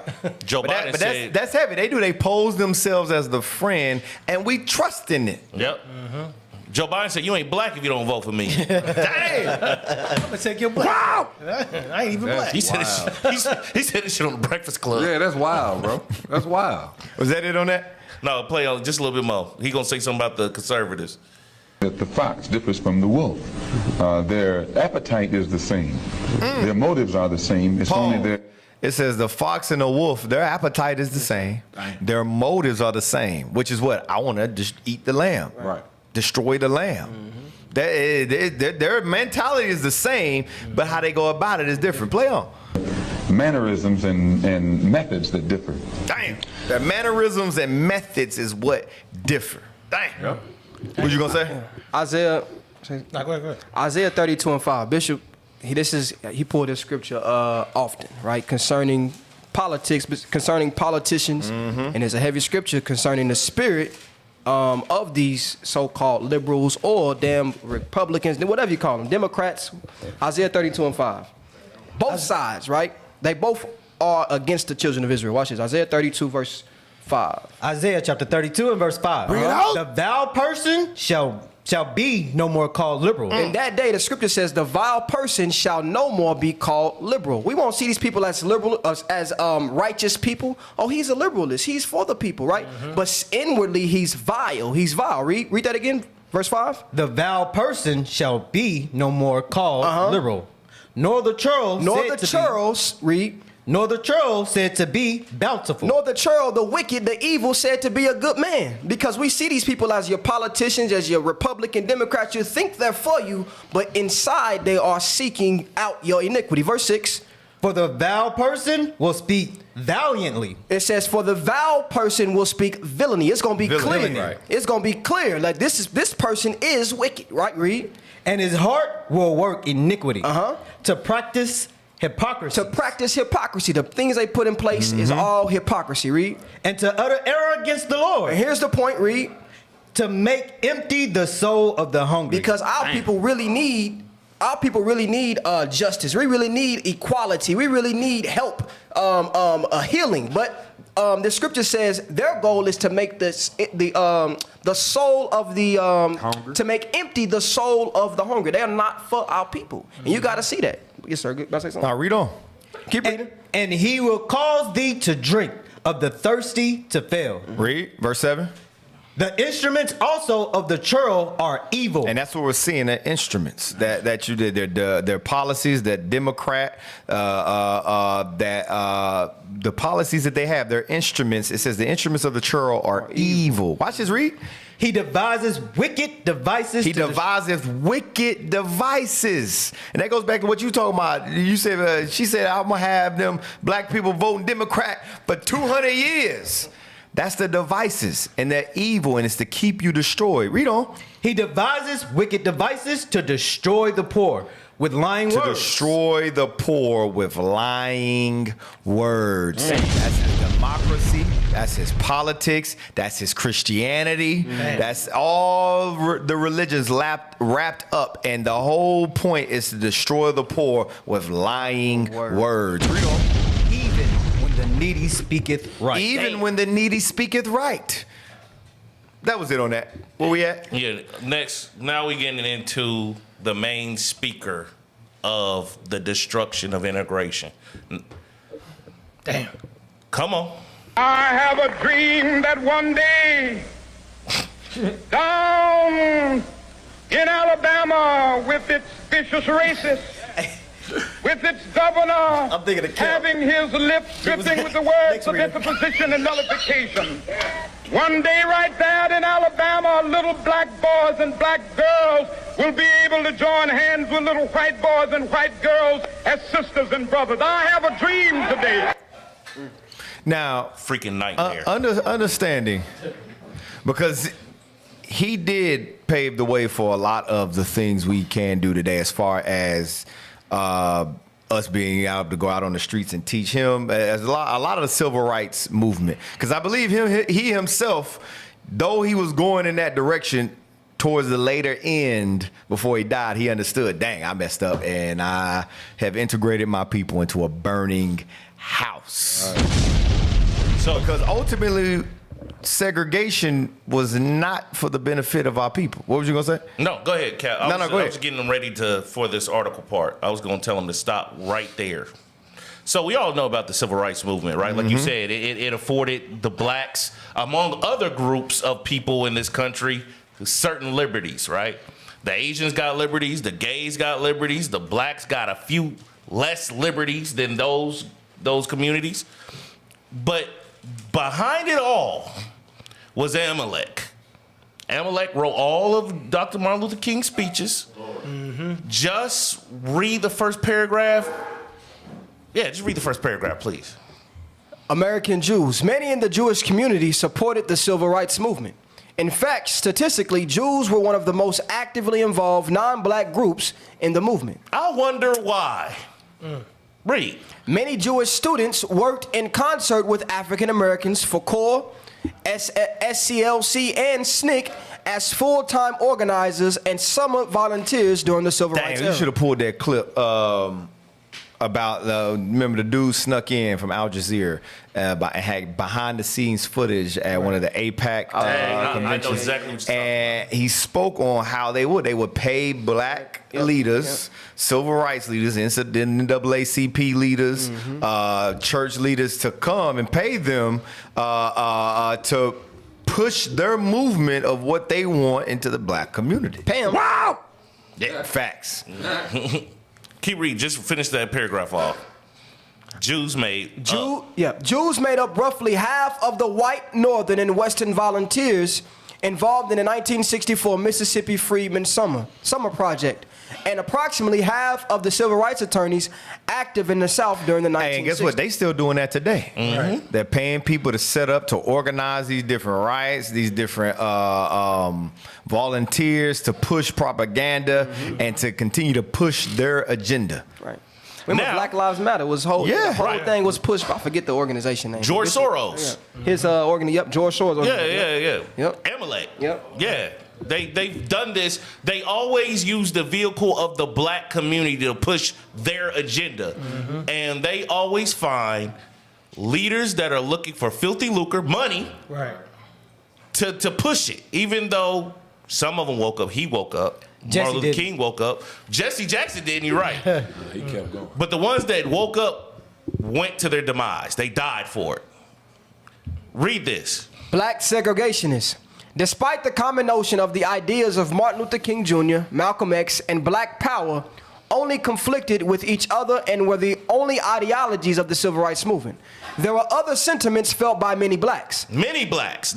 See, we don't hear about this. Right. Read. Fearing the events during the movement was occurring too quickly, there were some blacks who felt that leaders should take their activism at an incremental pace. Others had reservations on how focused blacks were on the movement and felt that such attention was better spent on reforming issues within the black community. So this was some of our forefathers. They was like, what are we doing this? We should be worried about our community. Right? Read on. While conservatives in general supported integration, some defended incrementally phased out segregation as a backstop against assimilation. Based on her interpretation of a 1966 study made by Donald Matthews and James Prothro, detailing the relative percentage of blacks for integration. Against it or feeling something else, Lon Renner asserts So they did a poll in 1966 to say, hey, would y'all like to integrate with white folks or stay by yourself? Just read that next paragraph and that's it. Black defenders of segregation look, at first blush, very much like black nationalists, especially in their preference for all black institutions. But black defenders of segregation differ from nationalists in two key ways. First, while both groups criticize NAACP-style integration. Because NAACP was made by Amalek, Right. made by the Jewish man. So they criticized it because they understood that it wasn't for them. Read. Nationalists articulate a third alternative to integration and Jim Crow, while segregationists prefer to stick with the status quo. Meaning stick to their self, stick in segregation. Read. Second, absent from black defenders of segregation's political vocabulary was a demand for self-determination. Self-determinate meaning build up our own community. They called for all black institutions, but not autonomous all black institutions. Indeed, some defenders of segregation asserted that black people needed white paternalism and oversight in order to thrive. So these were the difference of opinion. Some said we could do all this on our own. Some said we could do it on our own, but we need white help. And that goes back to slavery. Right. It goes back to that Stockholm syndrome. We need master to oversight and oversee us for us to thrive. Damn. So we all know that this thought won out. Integration won out at the end of the day. Read that. So remember, Lyndon B. Johnson was the one that said, I will have niggers voting for the next 200 years. Democrat for the next 200 years. This is Martin Luther King in the office with this racist. Read that. On this day, February 9th, 1965, Dr. Martin Luther King Jr. met with President Lyndon B. Johnson to discuss black voting rights. Their discussions helped pave the way for the passage of the Voting Rights Act of 1965, which was signed into law later that year on August 6, 1965. I gotta say this. So you can see how he's looking at the man. Yeah. Right. He don't give a damn about the man he's talking to. And he passed the voting right because he knew that voting didn't matter in the black community. Why would he do something that would help black people if he hated black people? Right. That's why in Isaiah, obviously, it said, what you said, Officer Abiyah, it says, the wicked sought our evil, although we spoke right things, right? Right. Although Martin Luther King may have been making some valid points. Like, damn, you know what, that's right. But guess what, nigga? I don't care. I don't give a damn. That's the spirit of the wicked.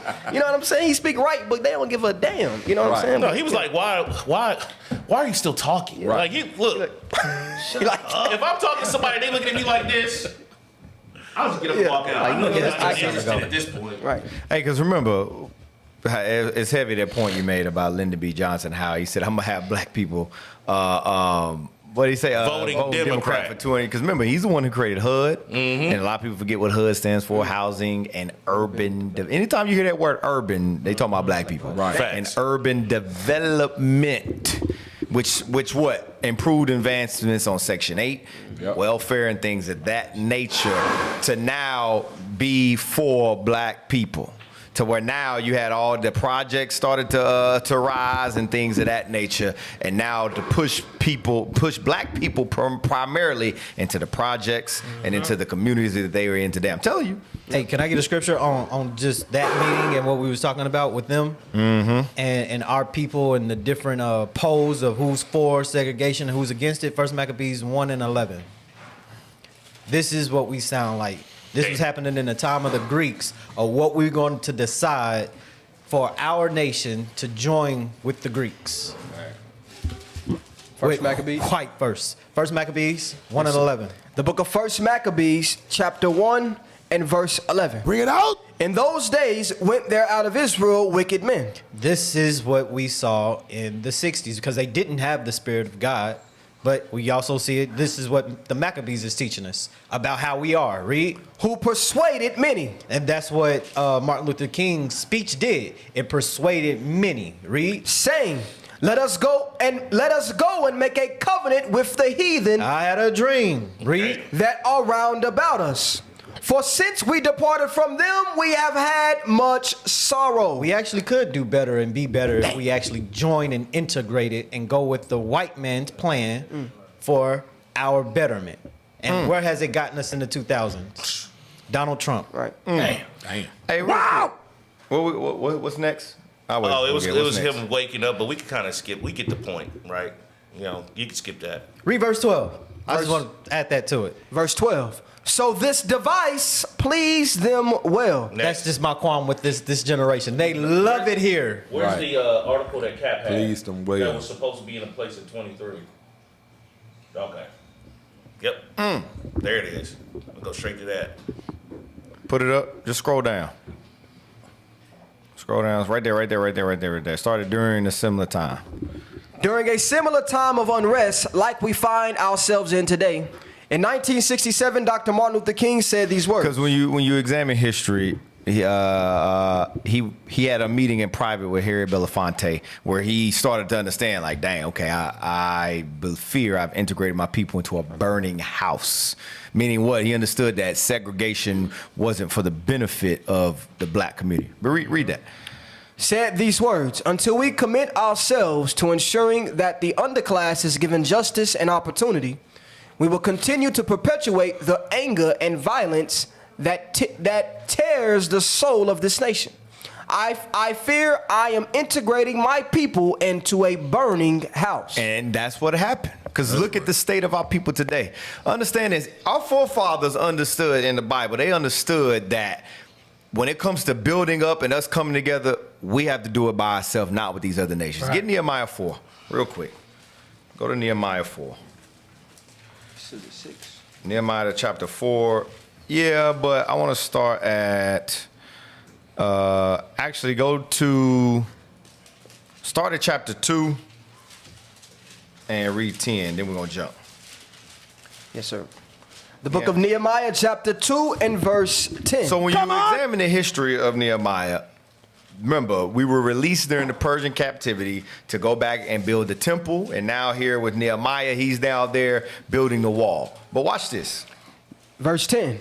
When Sanballat the Horonite and Tobiah the servant, the Ammonite, the other nations, read, heard of it, heard that we were going back to build the wall, during this time going back to build up the wall, read. It grieved them exceedingly. It what? It grieved them exceedingly. Understand, when these other nations hear and see black people trying to better themselves, prosper, come together, it grieves them.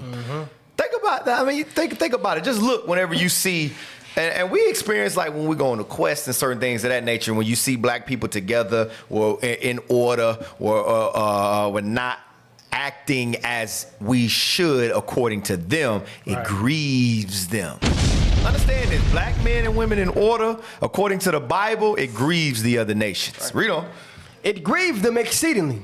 that there was come a man to seek the welfare of the children of Israel. Now we need to go see, well, okay, what are they doing? And you see this time and time again whenever we want to build up in certain places, when we want to establish ourselves, here comes the other nations, because it grieves. Okay, we got to see, what is these Negroes doing? Read on. Verse 11. So I now watch this. Jump down to, now go to chapter 4. No, jump down to verse 18. Verse 17. Verse 17. Bring it out. Then said I unto them, ye see the distress that we are in, how Jerusalem lieth waste, and the gates. So now Nehemiah's responding to him. You don't see the distress we in? Same thing with today. Look at the distress of our nation. Look at the distress that we are in and how we lie waste. Read on. And the gates thereof are burned with fire.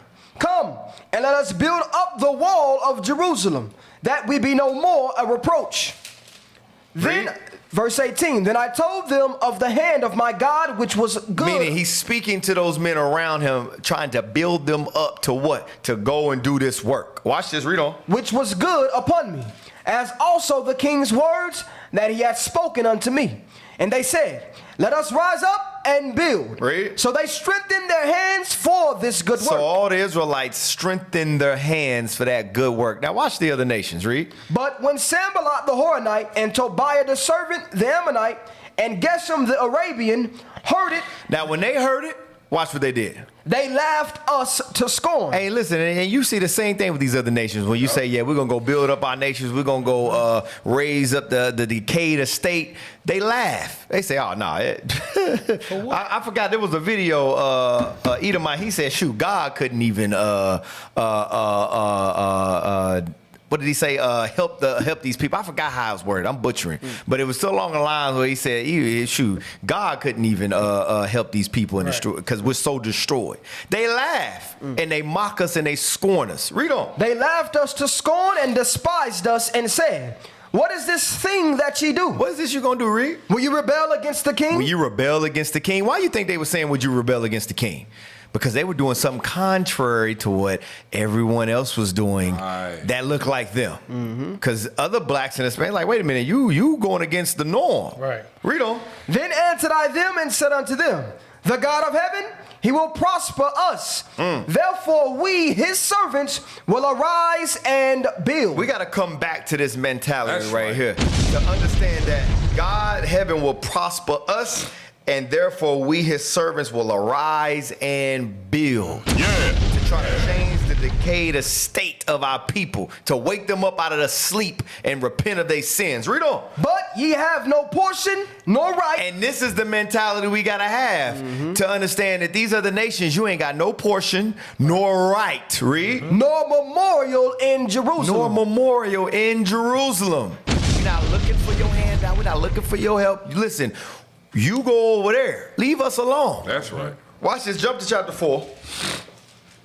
Chapter 4 and jump to start at verse 1. The book of Nehemiah chapter 4 and verse 1. But it came to pass that when Sanballat heard that we builded the wall, he was wroth and took great indignation and mocked the Jews. Understand this, and guess what? That's the same thing you see today. Right. Whenever these other nations see that, okay, damn, they waking their people up. They actually doing it. Right. In the spirit of the Lord, they're going to mock. And great indignation will come on them, and they're going to mock them. This is why they call us a hate group. This is why they, we are number 3 on the SPLC. Right. Wow. On the hate group above the Ku Klux Klan. Right. How? Right. It's because what we're reading right here. We're coming back and building a decayed estate. We're waking our people's mind up out of the delusion of inclusion, because that's what segregation does for our people. Right. It gives us a delusion that this nation is all inclusive and we're a part of it and things of that nature. And time again, this dang serpent shows his head and we just ignore it because we're under the delusion of inclusion. Right. Read on. Verse 4. And he spake before his brethren and the army of Samaria and said, what do these feeble Jews? Understand, this is how they look at us, even to this day, as feeble Jews, as nothing. They look at us as less than a man, 3/5 of a man. Read on. Will they fortify themselves? Will they sacrifice? Will they make an end in a day? Will they revive the stones out of the heaps of the rubbish which are This burned? is how they think. I'm telling you, especially this white man today, the pompous and pride. He's like, man, ain't no way. What was you gonna say? Cap, remember just a small example about the mocking and that spirit that you're explaining. The brother, the Edomite of New Mexico, how he's like, oh, this is your army? You know what I mean? You know, he was prideful as hell. This is your army? When he was leaving out. This is your army? This is who you, that's the spirit. This is what I'm telling you, these other nations, when they see us come together in unity and we're not integrated and moving how they move, they get mad. Because I'm telling you, it's that hatred a part of them, it ain't left. Right. Because they like, wait a minute, hold on. You supposed to be a good Negro. Mm-hmm. You supposed to be a slave. You supposed to be asleep and integrated like everybody else. Right. Oh, no, hold on. Y'all coming together? Okay, dang. Okay, hold on. Wait a minute. Right. Houston, we have a problem. Right. No, what were you going to say? Go ahead. No, I say, I remember that was a guy you was teaching. Mm-hmm. The dude, and he was pissed off at the fact that we didn't stand with Israel or Palestine. Right. We stood with the Bible. That's the point we was making. Like, look, we the people of the book, and we don't give a damn about your politics, what you got going on. We the people, and you can't say nothing about what the scripture's talking about, so get the hell out of here. And that's why he was mad, because all of a sudden, look, we about the scriptures, man. We the people of the book. Hey, watch this. Read verse 8. Verse 8. Because ultimately, what we're seeing that happened back then, guess what? They're doing the same thing today. Whenever we try to come together and unify as a nation of people and segregate and not integrate, this is the mentality. Read that. Verse 8. Let's go. Conspired all of them together to come and to fight against Jerusalem and to hinder. How do they fight against Jerusalem today? Through their policies, through their politics, through their popular persuasion, through the media. That's how they fight against Jerusalem today, to hinder it. To hinder what? The building. Us coming back to who we are as a nation of people, as the Israelites, and repenting. That's why all these things is put into place. They don't want, they love when black people are integrated and dumb and a slave. They feel they can sleep good at night. They can sleep safe and sound like, yeah, these Negroes is asleep. But the moment you wake up and you actually want to be about your people, when you actually want to make a change in your community, guess what? They like, oh, wait a minute, hold on. Because they know the only thing, whenever a black person has that mentality and the Bible is introduced, oh, no, that's a problem. Mm-hmm. That is a problem to our society. You hear something? I was going to say, they got that spirit of the Pharisees, how the Pharisees always follow the prophets, trying to discredit them, trying to say, oh, well, they don't know the Bible. They ain't come up in our schools. We didn't teach y'all niggas that. Where y'all get that from? Like we ain't got nothing else to do but go out there and scream on the corners. No, we doing this because we love our people. Right. The spirit of Christ is in us to do it. All right, what else we got? Because we're coming up on time. What else we got?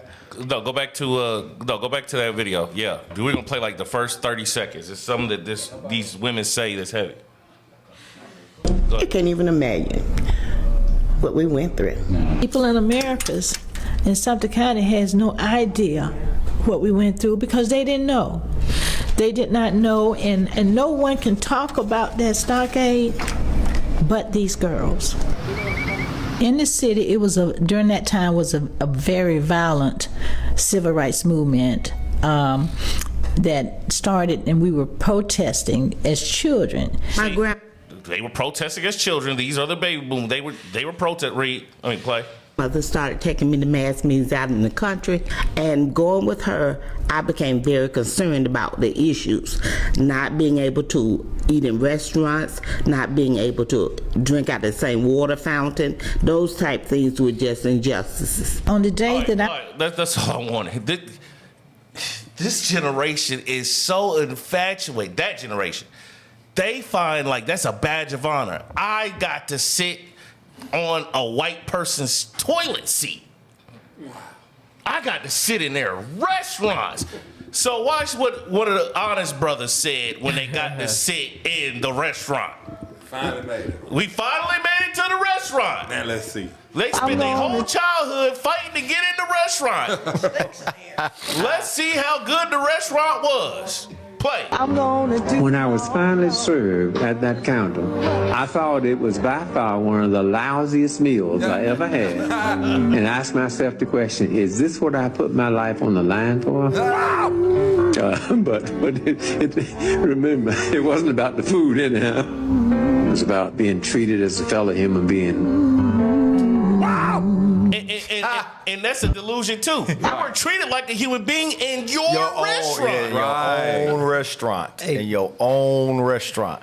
And this is my qualm with that generation. Just look at how he's dressed, his vernacular, how he carries himself. What do you think he does for a living or for his life? You would assume that he was either a pastor, some type of politician in politics or something like that. The way that he's speaking. School professor, yeah. Now, he don't look like no school professor to me. He dressed like he came straight out of the Christian church from telling lies. Mm-hmm. He looked like he with the politicians. Give me, I think it's 1 Peter's or 2 Peter's 4, verse 1 and 2. This is that generation and how they think. You can't tell them anything. Siri with a hot iron? Not you, Siri. Shut up. It's Timothy. Yeah. Timothy 4. Hey, Caleb, get those last two videos ready. We're going to skip through all of them, get to the last two videos. Thank you. Appreciate you. You got it? Yep, I'm coming. Verse 1. The book of 1 Timothy, chapter 4, and verse 1. Yep. Let's go! Now the Spirit speaketh expressly, that in the latter times some shall depart from the faith, giving heed to seducing spirits and doctrines of devils. That's what that whole movement was. It came from devils. And we gave into that to feel like we were a whole man. Negro, you are a whole man. You don't need white people to tell you that you're a whole man. Yeah. You work in your own community, to your own children, to your own people. Right. Read. Speaking lies and hypocrisy. That's why I said pay attention to how he's dressed and what he looks like. It's telling another story of who he became, and this is the point. Read. Speaking lies and hypocrisy, having their conscience seared with a hot iron. Now they think that they made it because of where they at with their economic status that the white man gave them with this whole integration. Now he can teach white people. Hey, because think about it. With integration, we went from having banks and during this time worth $80 million to no banks in slums and ghettos. Damn. We went from inventors, doctors, things of that nature that was being attributed in these black schools, because remember in these black schools you had a black teacher that cared about you, that understood and would pique your curiosity, right, and teach you. So now you had something to aspire to because you see a black teacher who's an educator, you see these inventors. We went from that through integration to now OnlyFans models, Instagram models. Wow! Want to be a trap star, rapper, YNs. Thoughts and thugs. Nice. That's what we went to. That's what I'm saying. That's why we read in Psalm 64 where they search out iniquities. The thought of every one of them is deep. They put in policies. They pull in things for long term, telling you to keep us destroyed. Hey, get Nehemiah 10 and 28. Before we close out, read Nehemiah 10 and 28. This is the mentality we got to go back to.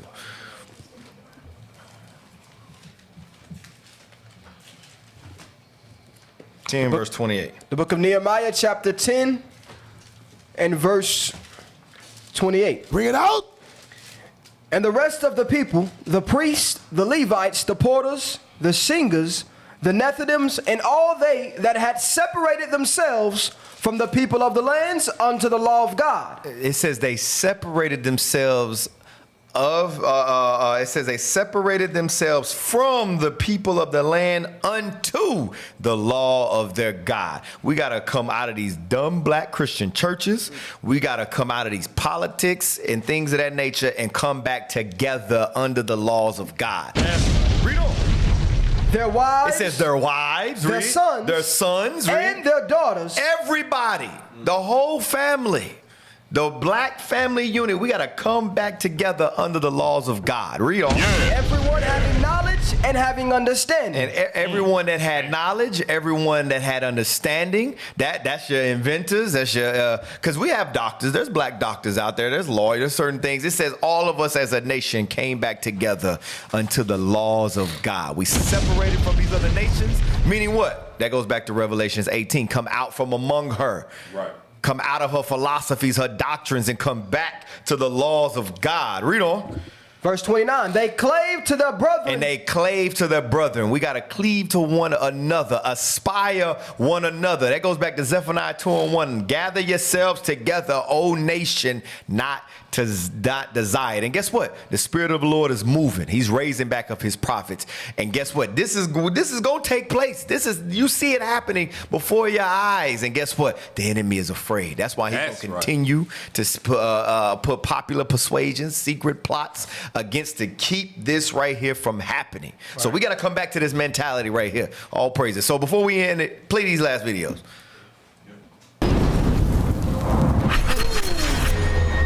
Guess what we're trying to get back to? That's right. We have to go to the root. We have to go to the cause. Dealing with the condition itself is not enough. And it is because of our effort toward getting straight to the root that people oftentimes think we're dealing in hate.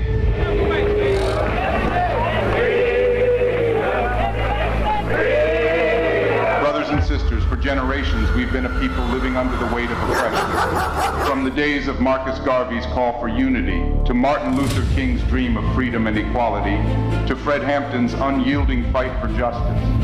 We've been relentlessly pushed down, but we have never been broken. In these trying times, God has sent us a torchbearer to guide our path.